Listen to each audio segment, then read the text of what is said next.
So finally നമ്മൾ ബെത്ലഹേം ടൗണിൽ പ്രവേശിച്ചിരിക്കുകയാണ്. നമുക്ക് ഭയങ്കരമായിട്ടുള്ള, അതായത് റോഡ് ക്ലോസ് ആയിരുന്നു, അറിയാമല്ലോ ഇപ്പോഴത്തെ ഒരവസ്ഥ. ബട്ട് റോഡ് ക്ലോസ് ആയതുകൊണ്ട് നമുക്ക് ഒത്തിരി ചുറ്റിക്കറങ്ങേണ്ടി വന്നിട്ടുണ്ട്. ഏകദേശം സാധാരണ നമ്മൾ ഡ്രൈവ് ചെയ്യുന്നതിനേക്കാളും കൂടുതൽ, ഒരു അരമണിക്കൂറിൽ കൂടുതൽ നമ്മൾ ഡ്രൈവ് ചെയ്തിട്ടാണ് ഇപ്പോൾ ബെത്ലഹേം ടൗണിനുള്ളിൽ പ്രവേശിച്ചിരിക്കുന്നത്. ഇനി ഇവിടെ നിന്ന് നമുക്ക് ക്രിസ്തു ജനിച്ച ആ ഒരു നാറ്റിവിറ്റി, തിരുപ്പിറവി ദേവാലയവും, ഒപ്പം തന്നെ മാതാവ് പാല് കൊടുത്ത സ്ഥലവും, ഒപ്പം ആട്ടിടയന്മാരുടെ പള്ളിയും, ഹെയറോദിയും, അത്തരത്തിലുള്ള കാര്യങ്ങളെല്ലാം കവർ ചെയ്തിട്ട് നമ്മൾ തിരിച്ചു പോകുന്നതായിരിക്കും. അപ്പോൾ ഏതായാലും യാത്ര നമ്മളിപ്പോൾ സാധാരണ മാധ്യമങ്ങളിലും അല്ലെങ്കിൽ ഈ പുറത്തൊക്കെ കാണുന്നത് പോലെ കേൾക്കുന്നത് പോലെ ഉണ്ട്. ഭയങ്കര ബുദ്ധിമുട്ടോ അല്ലെങ്കിൽ അത്തരത്തിലുള്ള യാതൊരു ടെൻഷനും ഇല്ലായിരുന്നു. വളരെ ടെൻഷൻ ഫ്രീ ആയിരുന്നു. നോർമൽ യാത്ര പോലെ തന്നെയാണ് ഫീൽ ചെയ്തത്. അപ്പോൾ നമുക്ക് ഏതായാലും അതിൻ്റെ വിശേഷങ്ങളാണ്. ഇപ്പോൾ നമ്മൾ ഓൾമോസ്റ്റ് പള്ളിയുടെ അടുത്തെത്താറായി. അപ്പോൾ നമുക്ക് ഏതായാലും ഈ ഒരു ടൗണിൻ്റെ കാഴ്ചകൾ കുറച്ചുകൂടെ കാണാം. ഓക്കെ, അപ്പോൾ നമ്മൾ ഇന്ന് വന്നിരിക്കുന്നത് റൂട്ട് മാറിയിട്ടാണ്. സാധാരണ നോർമൽ റൂട്ടിലല്ല ഇന്ന് ബെത്ലഹേം സിറ്റിക്കുള്ളിൽ കയറിയിരിക്കുന്നത്. ഇത് ബെത്ഷഹോർ എന്ന് പറയുന്ന ആ ഒരു ഏരിയ ആണ്, അല്ലെങ്കിൽ ആ ഒരു പട്ടണമാണ്. ഈ ബെത്ഷഹോർ എന്ന് പറയുന്നത് പറഞ്ഞു കഴിഞ്ഞാൽ പലർക്കും മനസ്സിലാവത്തില്ല. എന്നാൽ ആട്ടിടയന്മാരുടെ പള്ളി സ്ഥിതി ചെയ്യുന്ന ആ ഒരു സ്ഥലമെന്ന് പറഞ്ഞാൽ അധികം പേർക്കും മനസ്സിലാവും. ഇത് മെയിനായിട്ട് ഈ ഒരു ഏരിയയിൽ റിസോർട്ടും പിന്നെ അതുപോലെ തന്നെ വില്ലാസ്, ഹോട്ടൽസൊക്കെ ഉള്ള ആ ഒരു ഏരിയയാണ് ബെത്ഷഹോർ. നാട്ടിൽ നിന്ന് അല്ലെങ്കിൽ വിദേശികൾ കൂടുതലും സ്റ്റേ ചെയ്യുന്നത് ഇവിടെയുള്ള പരിസരങ്ങളിലാണ്. നമ്മളും നമ്മുടെ ഒരു ആവശ്യത്തിന് വേണ്ടിയിട്ട് ഒരു റിസോർട്ട് നമുക്ക് വിസിറ്റ് ചെയ്യേണ്ടി വന്നു. അതുകൊണ്ടാണ് ഈ ഒരു ലൈന് നമ്മൾ സെലക്ട് ചെയ്തത്. അപ്പോൾ ഇവിടെ നിന്ന് ഏകദേശം ഇവിടെയുള്ള ഹോട്ടലുകളിൽ നിന്ന് ഒരു 10 മിനിറ്റേ ഉള്ളൂ നമ്മുടെ ആട്ടിടയന്മാരുടെ പള്ളിയിലേക്ക്. ഈ കാണുന്ന ബിൽഡിംഗ് ആണ് പാലസ്തീൻ, ബാങ്ക് ഓഫ് പാലസ്തീൻ എന്ന് പറയുന്നത്. ജനങ്ങൾ ക്രിസ്മസ് ആഘോഷിക്കാൻ വേണ്ടിയിട്ട് ഒത്തുകൂടുന്ന ദ മാനേജർ സ്ക്വയർ എന്ന് പറയുന്ന ആ ഒരു ബെത്ലഹേം ദേവാലയത്തിൻ്റെ തൊട്ട് ഫ്രണ്ടിലുള്ള ഒരു ഏരിയയിലാണ്. Merry Christmas, Merry Christmas. I love you, Palestine. Thank you, thank you, thank you. This is gift for you. I will come. I want to talk and I will come. Thank you. So, നമ്മൾ ലക്ഷോപലക്ഷ ജനങ്ങൾ തടിച്ചു കൂടുന്ന ഒരു ഇടമാണ് manager square എന്ന് പറയുന്നത്. ബെത്ലഹേം ദേവാലയത്തിൻ്റെ, അതായത് തിരുപ്പിറവി ദേവാലയത്തിൻ്റെ ഫ്രണ്ടിൽ കാണപ്പെടുന്ന ഈ ഒരു ഒമർ മോസ്കിൻ്റെ ഫ്രണ്ടിലുള്ള ഈ ഒരു ഏരിയനെയാണ് മാനേജർ സ്ക്വയർ എന്ന് പറയുന്നത്. അതിൽ ഏറ്റവും പ്രധാനപ്പെട്ട വിഷയം എന്ന് പറയുന്നത്, എൻ്റെ പിന്നിൽ കാണുന്ന ഈ ഒരു ഏരിയയിലായിട്ടാണ് സാധാരണ ക്രിസ്മസ് ട്രീ വരാറുള്ളത്. പക്ഷേ ഇപ്പോൾ ഇവിടെ ശൂന്യമാണ്. ഒപ്പം തന്നെ അതിൽ ഏറ്റവും വലിയൊരു പ്രത്യേകത, ഇവിടെ പുൽക്കൂടുണ്ടോ എന്ന് ചോദിച്ചു കഴിഞ്ഞാൽ പുൽക്കൂടില്ല. എന്നാൽ പ്രതീകാത്മകമായിട്ട് ഈ വർഷത്തെ ക്രിസ്മസിൻ്റെ പ്രതീകാത്മകമായിട്ട് പുൽക്കൂടിൻ്റെ ആ ഒരു രീതിയിൽ നിർമ്മിച്ചിരിക്കുന്ന ഒരു ഇതാണ്. അതായത് മറിയമുണ്ട്, ഔസേപ്പുണ്ട്, ഒപ്പം കാലിത്തൊഴുത്തിൻ്റെ രൂപം ബാക്കിലുണ്ട്, മാലാഖയുടെ രൂപമുണ്ട്. എന്നാൽ ഉണ്ണിയില്ല. ഒപ്പം തന്നെ വേറൊരു പ്രത്യേകത എന്ന് പറയുന്നത്, ആ ഒരു പുൽക്കൂടിന് പകരം അവർ വേലികൾ കൊണ്ട് നിർമ്മിച്ചിരിക്കുന്ന മുള്ളുവേലി, ഒപ്പം തന്നെ ബിൽഡിങ്ങിൻ്റെ അവശിഷ്ടങ്ങളും അടങ്ങുന്ന ഒരു ചിത്രീകരണമാണ് ഈ വർഷം ഇവിടെ അവർ കൊടുത്തിരിക്കുന്നത്. നേരത്തെ തന്നെ ഇവിടുത്തെ ഗവൺമെൻറ് ഈ വർഷം ക്രിസ്മസ് ആഘോഷമില്ല എന്ന് പ്രഖ്യാപിച്ചു. അതിൻ്റെ ഒരു പ്രതീകാത്മകമായിട്ടാണ് ഈ ഒരു പുൽക്കൂട് നിർമ്മിച്ചിരിക്കുന്നത്. ആ കാഴ്ചകൾ നമുക്ക് കാണാം.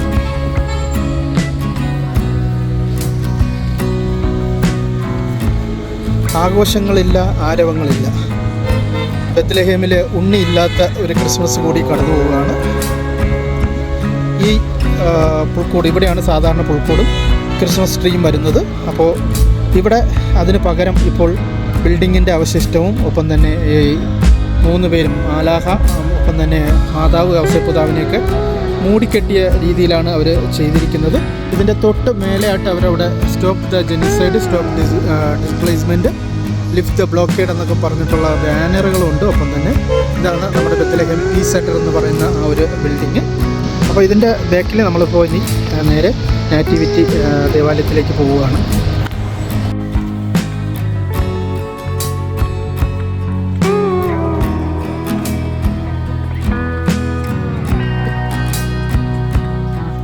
ക്രിസ്മസിൽ ഈ ഒരു കാലം ഉണ്ണി പറക്കാത്ത പുൽക്കൂട് കാണുന്നതും, ഒപ്പം തന്നെ ആൾക്കൂട്ടമില്ലാത്ത ദേവാലയവും എല്ലാം കൊണ്ട് ഈ ഒരു വർഷത്തെ ക്രിസ്മസ് ഇങ്ങനെ ആഘോഷിക്കണമെന്നുള്ളതാണ് ദൈവനിശ്ചയം. അപ്പോൾ ഏതായാലും നമുക്ക് ദേവാലയത്തിൻ്റെ ഉള്ളിലേക്ക് കടന്നു അതിൻ്റെ ബാക്കി കാഴ്ചകൾ കാണാം.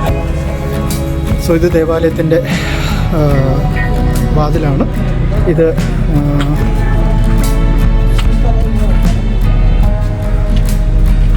ബഹുമാനാർത്ഥം ഉള്ള ആ ഒരു ഡോറാണ്. അതിൻ്റെ ഉള്ളിൽ നമ്മൾ കയറുക.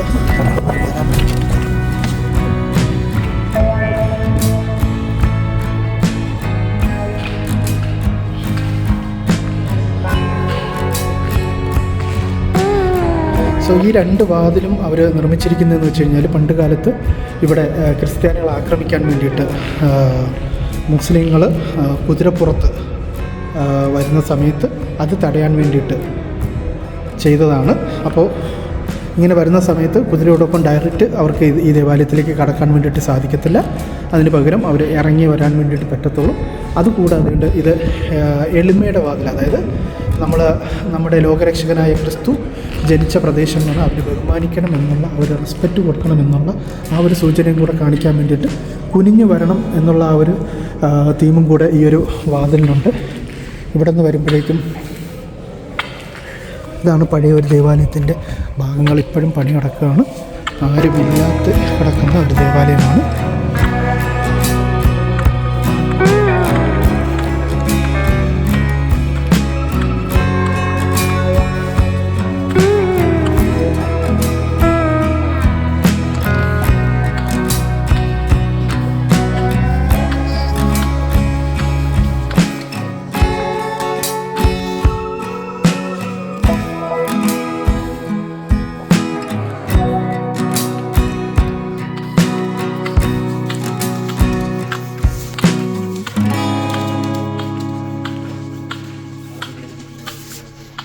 ഇനി നമ്മൾ ക്രിസ്തു ജനിച്ച ആ ഒരു ഗ്രോട്ടയിലേക്ക് പോവുകയാണ്. ഇവിടെ ഈ കാണുന്ന, അതായത് ഏകദേശം ഈ സ്റ്റെപ്പുകൾ ഇറങ്ങി താഴെ വരുമ്പോഴേക്കും ഇവിടെ ഒരു സ്റ്റാർ ഓഫ് ബെത്ലഹേം എന്നാണ് ഇത് അറിയപ്പെടുന്നത്. ഈ ഒരു സ്റ്റാർ അടയാളപ്പെടുത്തിയിരിക്കുന്ന ആ ഒരു ഏരിയയിലാണ് ക്രിസ്തു ജനിച്ചതായിട്ട് വിശ്വസിക്കുന്നത്. ഈ അന്ന് കാലിത്തൊഴുത്ത് ഉണ്ടായിരുന്ന ആ ഒരു പ്രദേശത്ത് ഇത് ക്രിസ്തു ജനിച്ചു വീണ ആ ഒരു ഏരിയയ്ക്ക് നക്ഷത്ര ചിഹ്നത്തിൽ അടയാളപ്പെടുത്തിയിരിക്കുകയാണ്. മെയിനായിട്ട് 3 നക്ഷത്രമാണ് നമുക്ക് ഉള്ളത്. ഒന്ന് സ്റ്റാർ ഓഫ് ഡേവിഡ്, ഒന്ന് സ്റ്റാർ ഓഫ് വൈസ്മാൻ, ഇതൊന്ന് ബെത്ലഹേം സ്റ്റാർ. അങ്ങനെ 14 വശങ്ങളാണ് ഈ ഒരു സ്റ്റാറിനുള്ളത്. അപ്പോൾ അത് ബെത്ലഹേം, അതായത് 14 ഗോത്രത്തിന്. ഫ്രം വൈസ്മാൻ്റെതെന്ന് പറയുമ്പോഴേക്കും 5 ഇത് വരുന്ന വാൽ നക്ഷത്രത്തിനാണ്.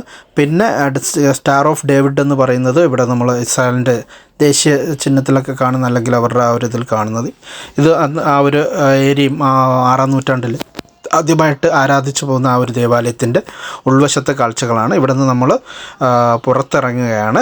നമ്മൾ പുറത്തിറങ്ങിയിട്ട് ഇവിടെ നിന്ന് എക്സിറ്റ് ആയതിന് ശേഷം നമുക്ക് സെൻറ്റ് കാതറിൻ ചർച്ച്, അവിടെയാണ് വിശുദ്ധ പൈതങ്ങളുടെയും ഒപ്പം തന്നെ സെൻറ്റ് ജെറോം ബൈബിൾ തർജ്ജിമ ചെയ്ത ആ ഒരു ഗുഹകളൊക്കെ കാണാൻ വേണ്ടി സാധിക്കുന്നു. ഒപ്പം യൗസേപ്പിനെ സഹായിച്ച, ഈജിപ്തിലേക്ക് പാലായനം ചെയ്യാൻ വേണ്ടിയിട്ട് സഹായിച്ച ആ ഒരു വ്യക്തിയുടെ സ്മരണാർത്ഥമുള്ള ചാപ്പലെല്ലാം സ്ഥിതി ചെയ്യുന്നത് സെൻറ്റ് കാതറിൻ ചർച്ചിൻ്റെ ഉള്ളിലാണ്. അപ്പോൾ ഇന്ന് കാണാൻ വേണ്ടി പറ്റുമെന്ന് അറിയത്തില്ല. ഏതായാലും നമുക്ക് ഈ ഭാഗങ്ങളൊക്കെ കാണാം.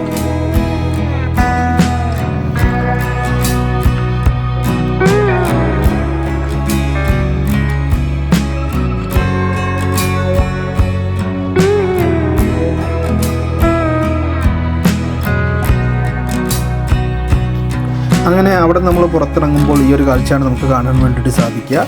ഇത് 6-ാം നൂറ്റാണ്ടിലെ ആ ഒരു ദേവാലയത്തിൻ്റെ നടവഴിയായിരുന്നു, അല്ലെങ്കിൽ കോറിഡോർ ഏരിയയാണ്.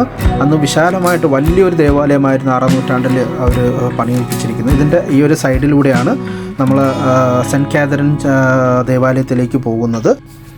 അപ്പോൾ ഇത്രയൊക്കെയാണ് ഇന്നത്തെ ഈ ഒരു വീഡിയോയിൽ ഉൾപ്പെടുത്തിയിരിക്കുന്നത്. അപ്പോൾ കൂടുതൽ ബെത്ലഹേമിൻ്റെ വിശേഷങ്ങളുമായിട്ട് അടുത്ത വീഡിയോയിൽ കാണാം. അപ്പോൾ എല്ലാവരും വീഡിയോ ഇഷ്ടപ്പെട്ടുവെങ്കിൽ തീർച്ചയായിട്ടും അഭിപ്രായം അറിയിക്കുക. ഒപ്പം തന്നെ ഒരു ലൈക്കും ഒരു ഷെയറും, സബ്സ്ക്രൈബ് ചെയ്യാത്തവർ വീഡിയോ ഒന്ന് സബ്സ്ക്രൈബ് ചെയ്യുക. വീണ്ടും പുതിയ വീഡിയോ ആയിട്ട് കാണാം. അതുവരെ എല്ലാവരും ടേക്ക് കെയർ. Bye bye.